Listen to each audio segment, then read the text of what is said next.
దేవుని వాక్యం చదువుదాం.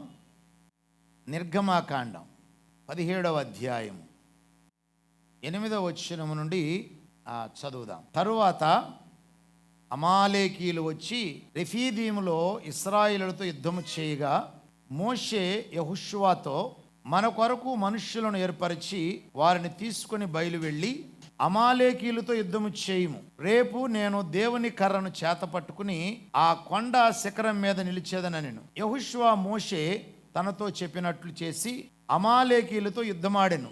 మోషే, అహరోను, హూరు అనువారు ఆ కొండ శిఖరం ఎక్కిరి. మోషే తన చెయ్యి పైకెత్తినప్పుడు ఇశ్రాయేలులు గెలిచిరి. మోషే తన చెయ్యి దింపినప్పుడు అమాలేకీయులు గెలిచిరి. మోషే చేతులు బరువెక్కగా వారు ఒక రాయి తీసుకుని వచ్చి అతడు దాని మీద కూర్చుండుటకై దాన్ని వేసిరి. అహరోను, హూరులు ఒకడు ఈ ప్రక్కను ఒకడు ఆ ప్రక్కను అతని చేతులను ఆదుకొనగా అతని చేతులు సూర్యుడు అస్తమించు వరకు నిలకడగా ఉండెను. అట్లు యెహోషువ కత్తి వాడి చేత అమాలేకు రాజును అతని జనులను గెలిచెను. ప్రార్థన చాలా శక్తి కలిగింది. ఓస్వాల్డ్ ఛాంబర్స్ అని ఆయన అంటాడు, ప్రార్థన భౌతికమైంది కాదు, పరిశుద్ధాత్ముడు నీ ద్వారా చేసేటువంటి ఒక మర్మయుక్తమైనటువంటి కార్యము ప్రార్థన అంటాడు.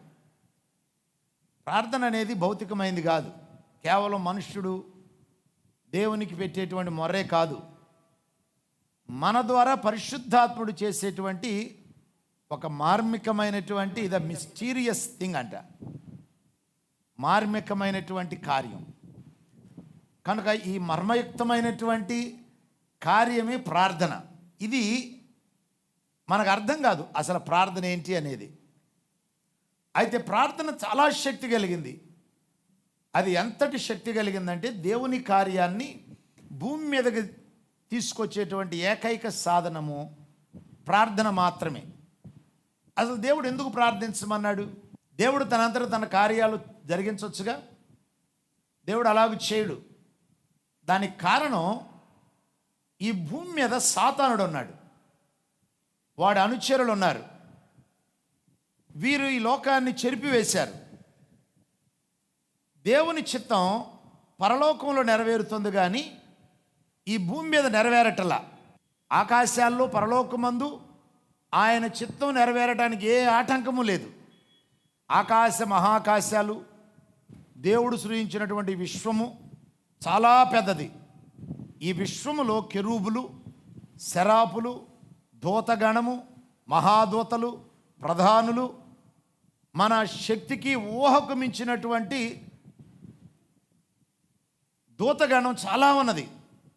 అయితే ప్రతిదీ కూడా ఆయన చిత్తానికి లోబడుతుంది. ఆయన చిత్తానికి ఎక్కడా ఆటంకం లేదు, ఒక భూమి మీద తప్ప. ఈ భూమి మీద దేవుని శత్రువు అయినటువంటి లూసిఫర్, సాతానుడు ఉన్నాడు, వాడు అనుచరులు ఉన్నారు. అందుకే ఈ భూమి నిరాకారంగా మార్చబడింది, అంధకారంతో నిండిపోయింది, మరణంతో నిండిపోయింది. కాబట్టి దేవుని యొక్క చిత్తము నెరవేర్చేటువంటి ఒక్క జీవి కూడా, ఒక్క దూత కూడా భూమి మీద లేరు. అలాంటి పరిస్థితుల్లోనే దేవుడు మనల్ని సృష్టించుకున్నాడు. ఇప్పుడు మనం కూడా సాతాను చేతిలో చిక్కుకుపోయాము. ఇప్పుడు ఎవరి చిత్తాన్ని నెరవేరుస్తున్నాం? మానవుడు ఎవరి చిత్తాన్ని నెరవేరుస్తూ వచ్చాడు? ఆదాము, హవ్వలు. సాతాను చిత్తం. దేవుని మాట విన్నటువంటి ఒకే ఒక వ్యక్తి దేవునికి దొరికాడు. తర్వాత అతడు హేబేలు. దేవుడు చెప్పినట్టుగా చేశాడు. అదే కదా మాట వింటామంటే. కానీ దేవుడు చెప్పినట్టుగా చేయనటువంటి తిరుగుబాటుదారి దేవుని చిత్తాన్ని నెరవేరుస్తున్న వాడిని చంపేశాడు. ఇంకా భూమి మీద మరలా దేవుని చిత్తం చేసేవాళ్ళు ఎవరు లేరు. కాబట్టి దైవ చిత్తం భూమి మీద నెరవేరటంలా మరలా. తర్వాత ఒకరు, ఇద్దరు, ముగ్గురు ఇలాగ ఎవరో దేవుని చిత్తాన్ని నెరవేరుస్తూ వచ్చారు, కానీ సంపూర్ణ చిత్తం అసలు భూమి మీద నెరవేరటం లేదు. అందుకే దైవ గ్రంథంలో కయ్యూను తర్వాత మోకరించి ప్రార్థన చేసినటువంటి ఒక వ్యక్తి షేతు. ఎప్పుడైతే నరుడు ప్రార్థన చేశాడో దేవుని హృదయం స్పందించింది. నాకు మొర పెట్టేవాడు ఒకడు ఉన్నాడు. కాబట్టి ప్రతి జీవి కోరికను ఆయన తీర్చాల్సిందే. మిగిలిన జీవులు ఎవరు ప్రార్థన చేయట్లా, మిగిలిన వారు ఎవరు ప్రార్థించట్లా, కయ్యూని సంతానము ప్రార్థించట్లా. ఒకడు ప్రార్థించగానే దేవునికి అవకాశం దొరికింది భూమి మీదకి తన కార్యాలు తీసుకురావటానికి. ఇక అక్కడి నుండి ప్రార్థనా పరులు మనకి కనపడతారు. ఇక చివరిగా జరిగింది ఏంటి? మరలా మానవులందరినీ చెడగొట్టేశాడు సాతానుడు. మనుషులు ఇప్పుడు తిరుగుబాటు చేశారు దేవునికి వ్యతిరేకంగా. ఆ సమయంలోనే దేవుడు అబ్రహామును ఏర్పరచుకున్నాడు. అబ్రహామును ఏర్పరచుకోగానే అబ్రహాం చేసిన మొదటి పని ఏంటంటే బలిపీఠం కట్టడం. అది సమర్పణ గుర్తు. తర్వాత ప్రార్థన చేయటం. ఈ రెండు అతని జీవితంలో ఉన్నాయి, బలిపీఠము, ప్రార్థన. ఇక గుడారం వేయటం. ఎక్కడ గుడారం వేశాడో అక్కడ బలిపీఠం కట్టాడు, ఎక్కడ బలిపీఠం కట్టాడు అక్కడ ప్రార్థన చేశాడు. అంటే ఇప్పుడు దేవుని చిత్తం ఏంటో తెలుసుకునే నరుడు ఒకడు దొరికాడు. దేవుని చిత్తం కొరకు ప్రార్థించాలి, దేవుని చిత్తం నెరవేర్పు కొరకు ప్రార్థించాలనేవాడు దొరికాడు. అతని గర్భాన్ని పుట్టినటువంటి వారి ఇశ్రాయేలు జనాంగం. ఈ జనాంగానికి దేవుడు చేసిన వాగ్దానాలు కూడా ఉద్దేశం ఏంటంటే, మీరు నా జనాంగం, నేను ఆకాశమందు ఉన్నాను, మీరు నా బిడ్డలు, నా చిత్తం చేయటానికి నేను ఏర్పరచుకున్నాను. అయితే మీ చుట్టూ శత్రువు ఉన్నాడు. శత్రువు మిమ్మల్ని ఆటంకపరుస్తాడు, మీకు ఇబ్బందులు కలిగిస్తాడు, మిమ్మల్ని నాశనం చేయటానికి పూనుకుంటాడు. అయితే ఆపత్కాలమందు నాకు మొర్ర పెట్టు, మీ మొర్ర నేను వింటాను. ఎవరు మొర్ర వింటానన్నాడు దేవుడు? తన బిడ్డల మొర్ర. ఎందుకు? తన బిడ్డలు ఎవరు? ఆయన చిత్తాన్ని నెరవేర్చేవారు. కాబట్టి భూమి మీద నరుడు ప్రార్థించటం అంటే దేవుని చిత్తాన్ని అడగటం. రెండవది, దేవుని యొక్క చిత్తమును నెరవేరేటట్టుగా ఆయన సహాయము కోరుకోవటం. రెండు విషయాలు. ఒకటి ఆయన చిత్తాన్ని అడగటం, ఆయన చిత్తం బయలుపరిచిన తర్వాత, దేవా నువ్వు చెప్పావు కదా ఇది చేస్తానని, ఇది నీ చిత్తం కదా, నా జీవితంలో నెరవేర్చు. అది ప్రార్థన. కాబట్టి దేవుని బిడ్డలు ఎవరంటే దైవ చిత్తాన్ని భూమి మీద నెరవేర్చి దైవ రాజ్యాన్ని భూమి మీద స్థాపించేటువంటి జనాంగం. కనుక ఈ జనాంగానికి దేవుడిచ్చిన ఆయుధము ప్రార్థన. అదే మనము ఈ లేఖనంలో చూస్తూ ఉన్నాం. ఈ 8వ వచనం నుండి ఈ 16వ వచనంలో ప్రార్థనా విజయాన్ని చూస్తున్నాం. ఈరోజు మన వర్తమానం యొక్క అంశం, టైటిల్ ప్రార్థనా విజయం. ప్రార్థన ద్వారా ఎలా విజయం కలుగుతుంది? ఈ లేఖనంలో మనకిద్దరు వ్యక్తులు ఉన్నారు. ఒక ఆయన మోషే, రెండో వ్యక్తి యెహోషువ. యెహోషువ యుద్ధం చేస్తున్నాడు, మోషేనేమో ప్రార్థన చేస్తున్నాడు. మోషే కూడా యుద్ధశాలే, ఐగుప్తు యొక్క సకల విద్యలు ఎరిగినవాడు, యుద్ధ నేర్పరి అని లేఖనాల్లో ఉంది.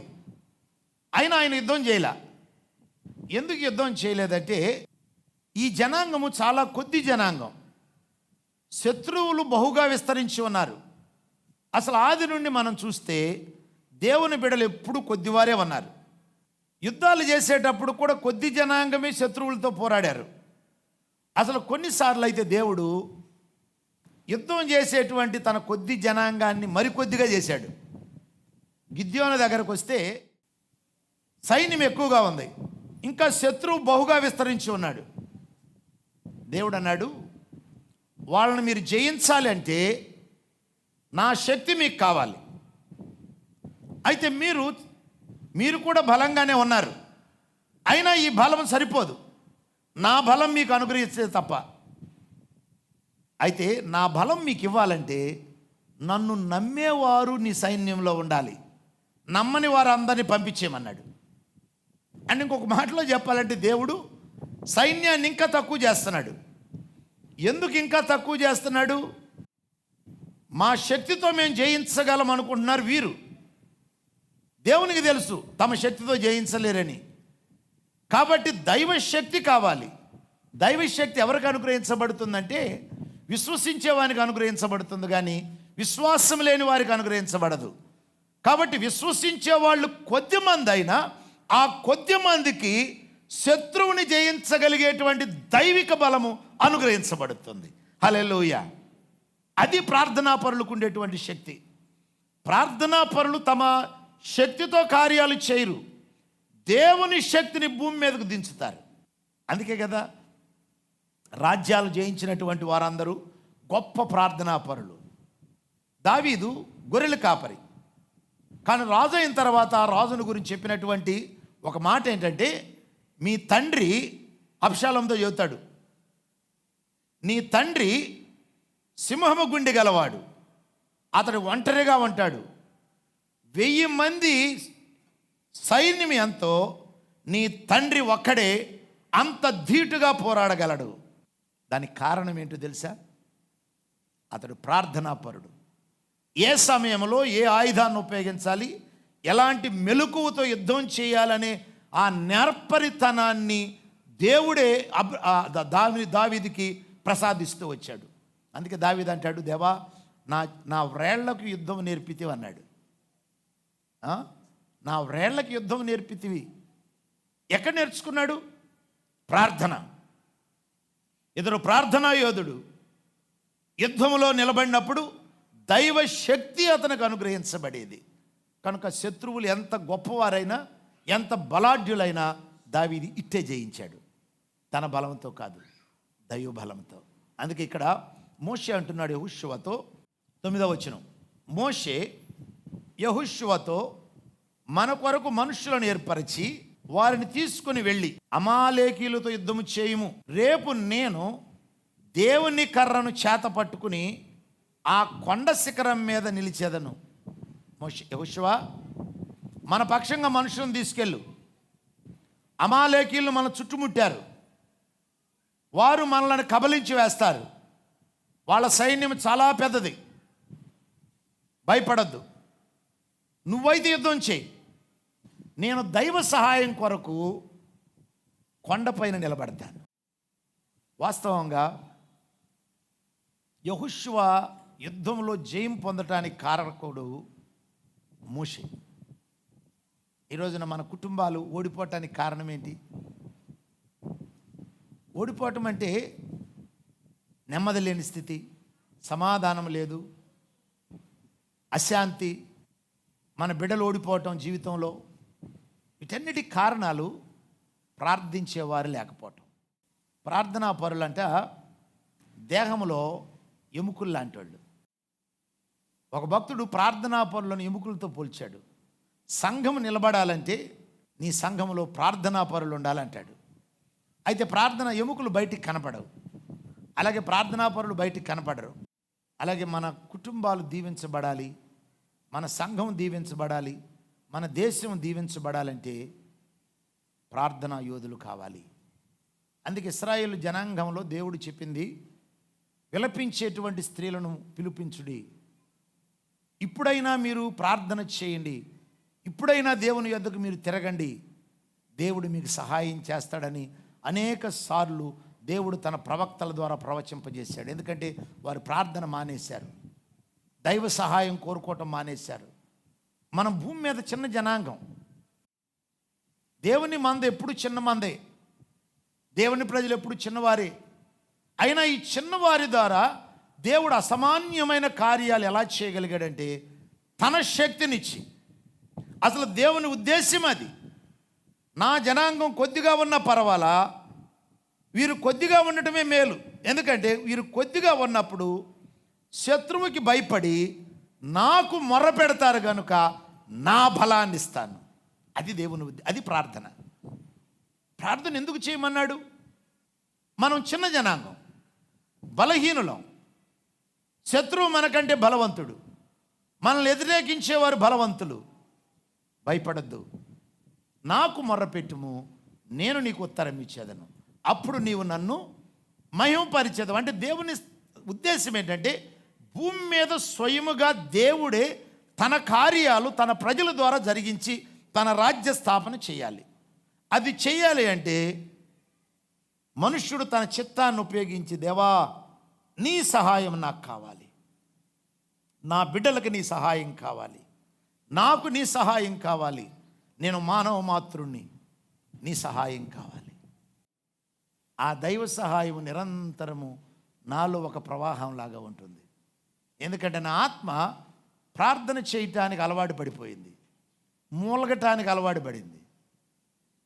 నరుని ఆత్మ మూలిగినప్పుడు దైవాత్మ స్పందిస్తుంది తెలుసా.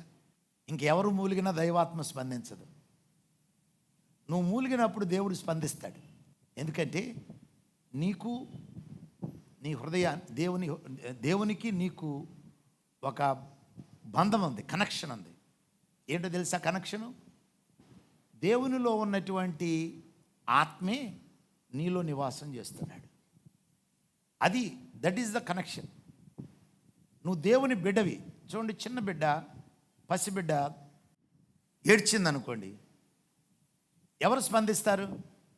ఇప్పుడు ఒక పిల్ల అక్కడ ఏడుస్తుంది, ఏంటండి ఎవరమ్మా ఇక్కడ పిల్లని అట్ట పడేసి వెళ్ళారు అంటదే కానీ ఆమె చేతిలోకి తీసుకోదు. అప్పుడు వాళ్ళమ్మ ఎక్కడో పాపం అన్నం ఎవరైనా పెడతంటే తెచ్చుకోవడానికో లేకపోతే నీళ్లు తెచ్చుకోవడానికి వెళ్ళింది, గబగబా పరిగెత్తుకు వస్తుంది బిడ్డ దగ్గరికి.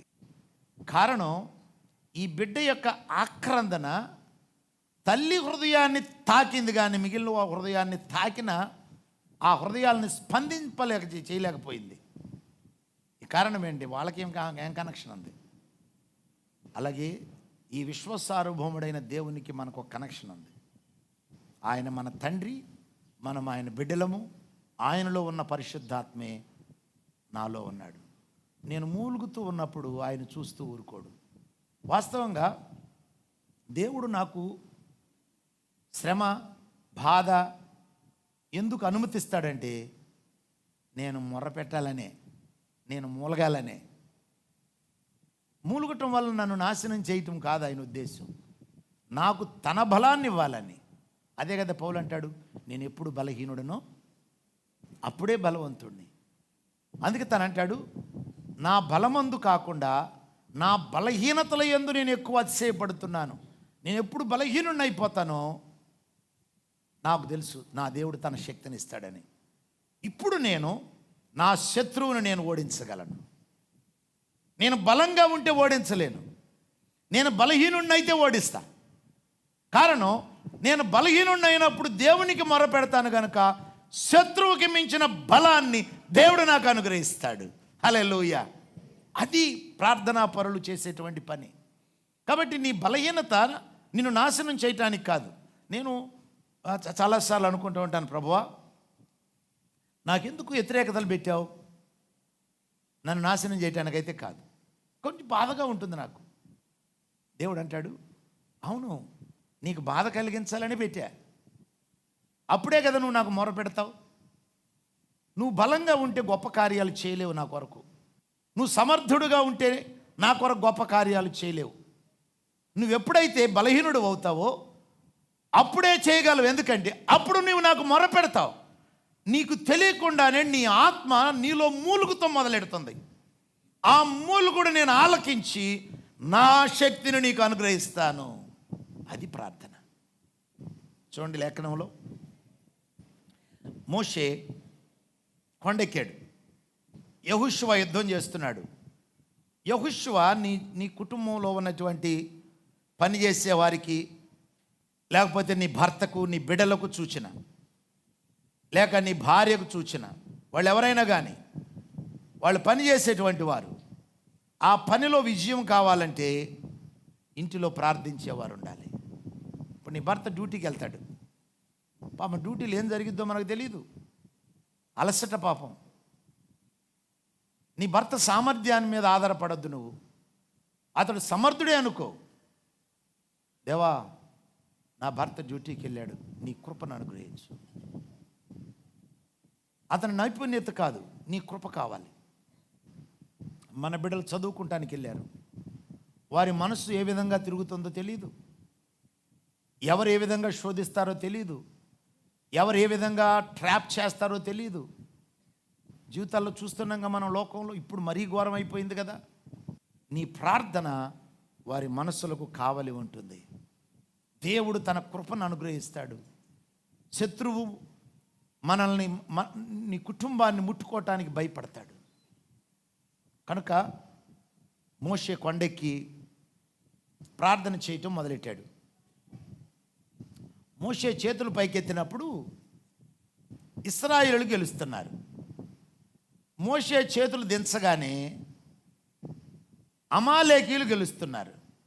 చూడండి 11వ వచనం. మోషే తన చెయ్యి పైకెత్తినప్పుడు ఇశ్రాయేలీయులు గెలిచిరి. మోషే తన చెయ్యి దింపినప్పుడు అమాలేకీయులు గెలిచిరి. అంటే ఇది గెలుపు వాటాలు ఇక్కడ యుద్ధం చేస్తున్న వారి చేతిలో లేదు, ప్రార్థన చేసేటువంటి వ్యక్తిలో ఉంది. మోషే చేతులు పైకెత్తగానే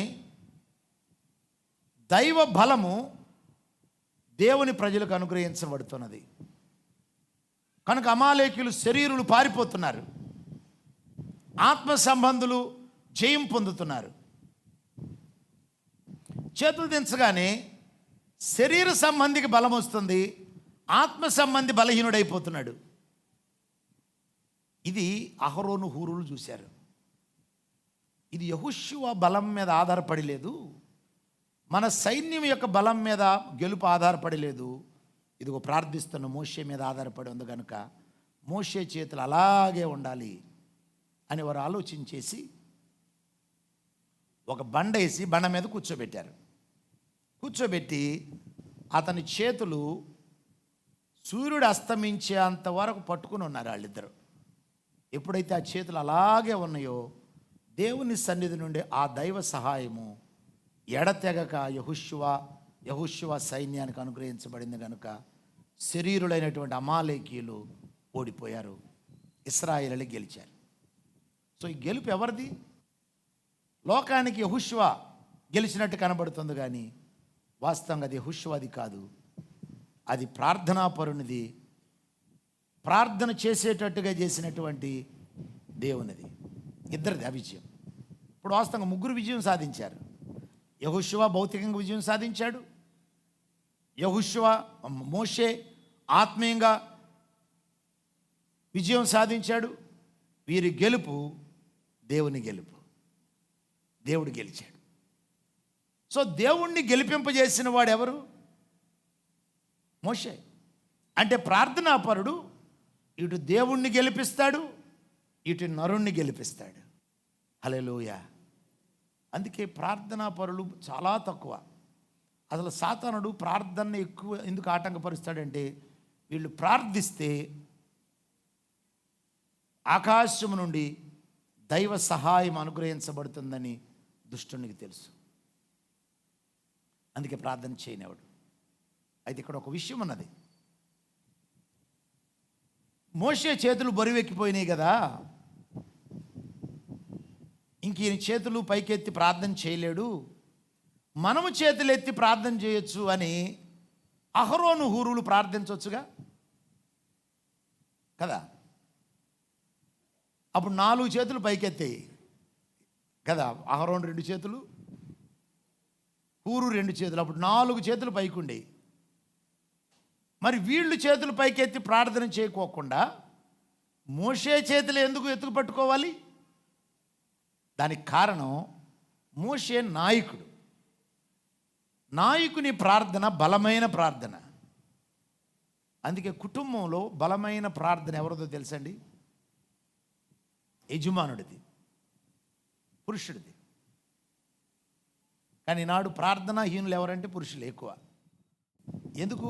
ఈ లోకంలో ఎక్కువ కలిసిపోతూ ఉంటాం కదా. పురుషుడు ఒక వేటగాడు, బయటికి పోతాడు, పనులు చేసుకుంటూ ఉంటాడు, డ్యూటీ, అలసిపోయినా ఇంటికి వచ్చి చక్కగా దేవుని సన్నిధిలో కూర్చొని ఒక అరగంట ప్రార్థన చేస్తే వాస్తవంగా మనం సేద తీర్చబడతాం, బలం పొందుకుంటాం, మనోనిబ్బరం కలుగుతుంది, అలసట పోతుంది. కానీ ఇక్కడ మనం అలసట తీసుకోవడానికి బదులు నేను అలసిపోయిన హాయిగా నిద్రపోతాం. అది అలవాటైపోయింది. ఇంకా ప్రార్థన చేయటం అనేది లేదు. ఇక నాయకుడి చేతులు దించేశాడు, అందుకే కుటుంబం ఓడిపోతుంది. సంఘమైన అంతే. నాయకుని ప్రార్థన శక్తి కలిగిన ప్రార్థన. రాజులైనా అంతే. మనం బైబిల్ రాజుల గ్రంథం చదవండి. తర్వాత రాజుల గ్రంథంలో శత్రువులను గెలిచిన రాజులు ఎవరంటే ప్రార్థనాపరులైన రాజులు. ప్రార్థనాహీనులైన రాజులు వచ్చినప్పుడు రాజ్యాలే ఓడిపోయినాయి, అంటే ప్రజలు ఓడిపోయారు. దావీదు కాలంలో ఇశ్రాయేలు రాజ్యం విస్తరించింది. దానికి కారణం కేవలం దావీదు యొక్క యుద్ధాలు కాదు, అతని ప్రార్థన. అతడు యుద్ధం చేసిన ప్రతిసారి ప్రార్థించేవాడు. ప్రార్థన చేసిన ప్రతిసారి దేవుడు శత్రువుని జయించడానికి పంపేవాడు. ఆ విధముగా ఇశ్రాయేలు యొక్క రాజ్యాన్ని వ్యాప్తి చేస్తూ వచ్చాడు. అది ప్రార్థనా విజయం. తర్వాత కొంతకాలం తర్వాత ఇశ్రాయేలు రాజులైతే ఎక్కువగా చెడిపోయారు. యోధా రాజులైనా దేవుని కొరకు నిలబడ్డారు. ఎందుకంటే యోధా రాజులే ఇతని గర్భం నుంచి వచ్చినటువంటి రాజులు, దావీదు గర్భం నుంచి వచ్చినటువంటి వారు. యోధా రాజుల్లో కూడా చెడ్డ రాజులు ఉన్నారు, కానీ ఎక్కువ మంది ప్రార్థనాపరులైన రాజులు ఉన్నారు. అంటే రాజు యొక్క ప్రార్థన దేశానికి క్షేమమైంది. మరి మన కుటుంబాలను ఏలుతున్నటువంటి పురుషుడా, మరి నీ పరిస్థితి ఏంటి? మనం కేవలం బిడ్డలను కంటమే ప్రధానం కాదు. దేవుడు బిడ్డలను ఇచ్చాడు. ఆ బిడ్డల్ని గెలిపించవలసిన బాధ్యత కూడా నీ చేతిలో ఉంది, వాళ్ళ చేతిలో లేదు. బిడ్డలు ఎదుగుతున్నారు, వారు ఇంకా భక్తి నేర్చుకోలేదు. సాతానుడు శోధిస్తూ ఉంటాడు. మన బిడ్డలు గెలవాలంటే నువ్వు ప్రార్థించాలి.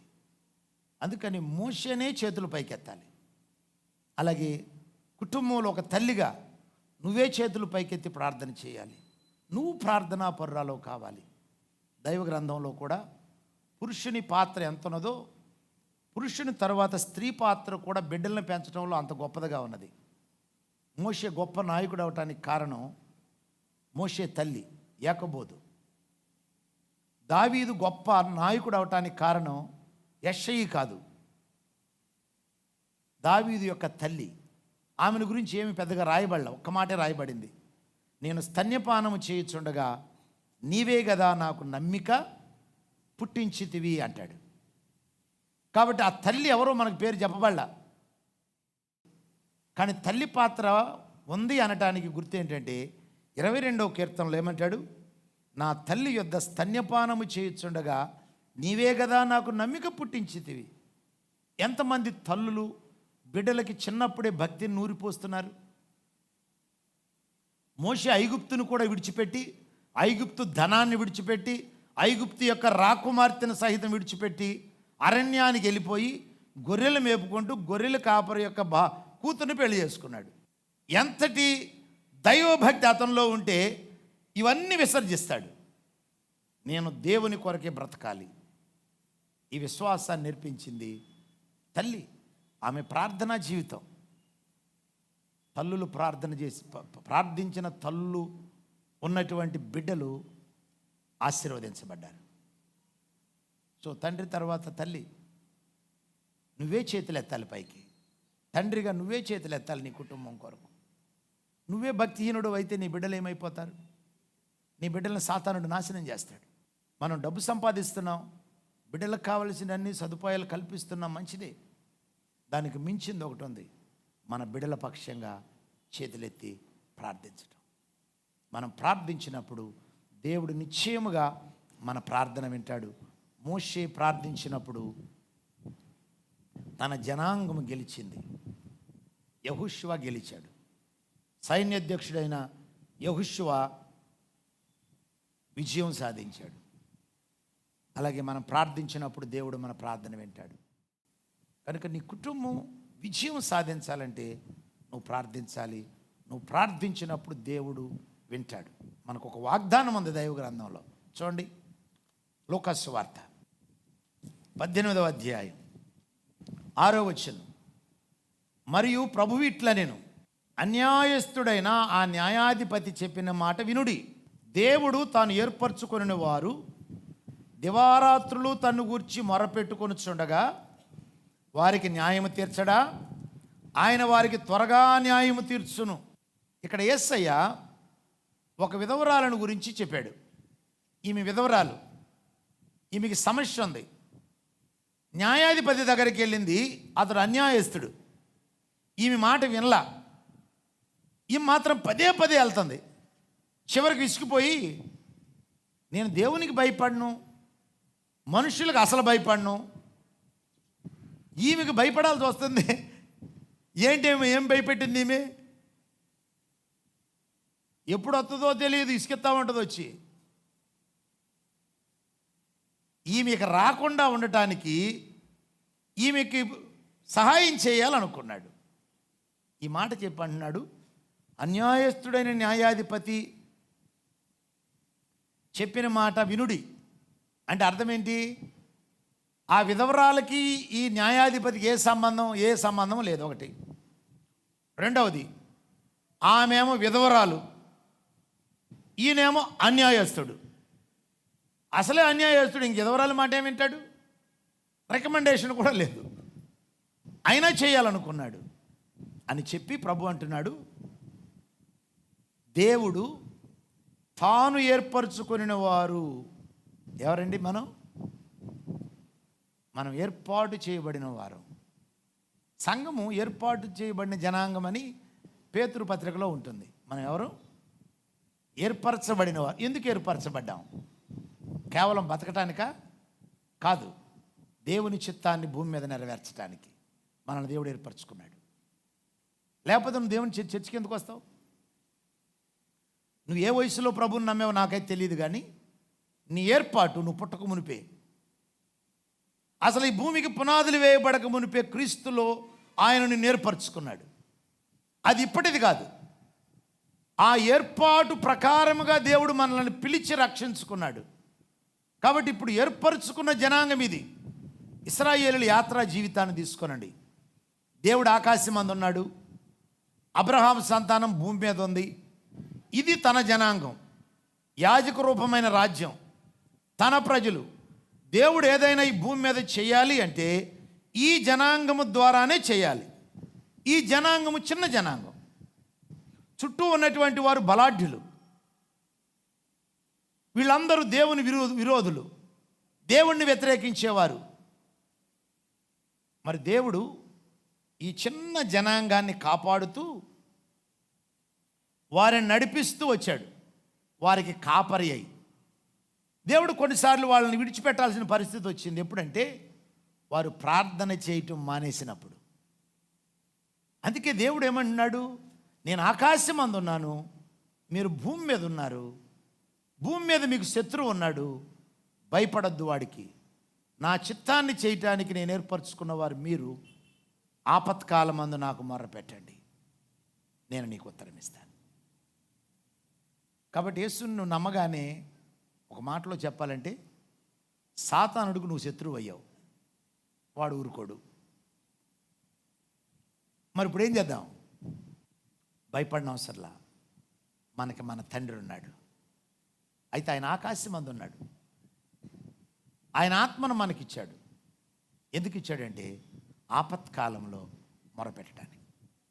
కనుక ఆపత్కాలం అందు నువ్వు నాకు మొరపెట్టుము, నేను నీకు ఉత్తరం ఇస్తాను. మోషే అదే చేశాడు. ఆపద వచ్చింది, దేవా మేము నీ జనాంగం, నీ సహాయం మాకు కావాలి, మేము కొద్దివారు. మోషే, మీరు కొద్దివారు అవటమే నా చిత్తం, నా బలాన్ని కొద్దివారైన మీకు ఇచ్చి బలాఢ్యుడైన శత్రువుని నాశనం చేస్తాను, అమాలేకీలను అసలు భూమి మీద లేకుండా తుడిచివేస్తాను. ఎందుకంటే మీరు నాకు మొర్రపెడుతూ వచ్చితరేని అంటాడు దేవుడు. మీరు నాకు మొర్రపెడుతూ వచ్చితరేని నేను మీకు ప్రత్యుత్తరం ఇస్తాను. అది నా సంకల్పం. అందుకే నేను మిమ్మల్ని ఏర్పరచుకున్నాను. కనుక దేవుడు మనల్ని ఏర్పరచుకున్నది ఆయనకు మొరపెట్టడానికి, భూమి మీద దేవుని సహాయముతో విజయాలు సాధించడానికి. మరి ఉదయకాలం దేవునికి మనం సమర్పించుకుందాం, ప్రార్థనకు సమర్పించుకుందాం. తలల వంచండి, ప్రార్థిస్తాం.